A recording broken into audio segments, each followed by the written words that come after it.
and welcome.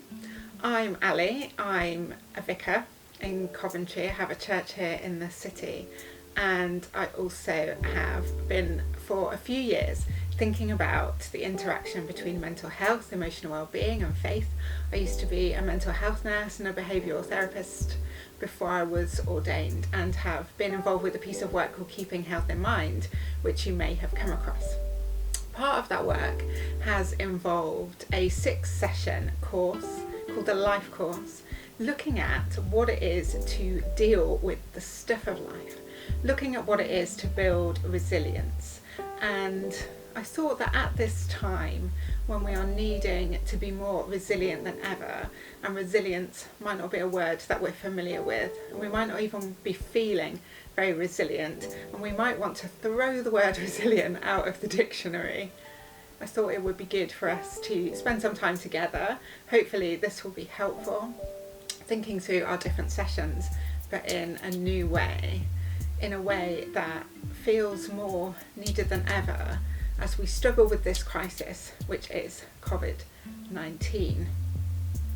Often when I lead people through this work, I'll talk about what is it that we're dealing with, what are the things that we're struggling to cope with, and yet now we have this whole new big piece of darkness that looms large in our lives, that is redefining what it is to deal with the stuff of life. And yet, even with the shadow of the coronavirus, we'll still be dealing with the same things that we were before, and with new pressures too.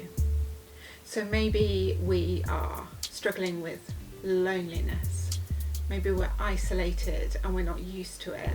Or maybe we are used to it and it just feels worse than ever because there's no prospect of any relief. We can't get out to maybe the groups that we used to go to. We can't keep up our routines. Maybe we're struggling with a long-term mental health issue, a serious and enduring issue, and the things that help us to get through, maybe walking a lot, getting out and about, maybe going to appointments, those things aren't available to us anymore. Maybe we're someone who has recently become unemployed. There are so many of us for whom that is the case, and we don't know what the future holds. And for now, we've had to press the pause button until we know how long we're going to have to be at home for.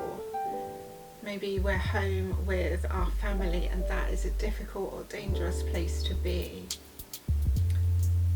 The world doesn't stop turning at times like this, and yet we may wish that it would.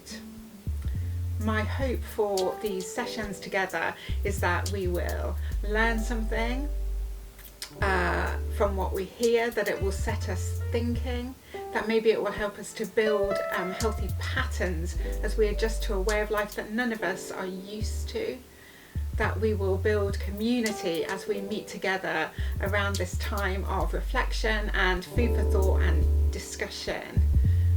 I can't claim to have all or any of the answers, but I do know that there are positive steps we can take as we walk this journey together. And I know too that as we do it with a God who is faithful, who calls each one of us to follow him, even in extraordinary and very challenging circumstances, even when we feel like collectively we've stepped off the edge of a cliff. He is with us. And my hope and prayer is that we will know his peace and some of his joy and his mercy as we take these steps together. So there's our introduction. God be with you, and I look forward to bringing you the next sessions, and hopefully we will work out together something of what it is to manage as best we can in these extraordinary days.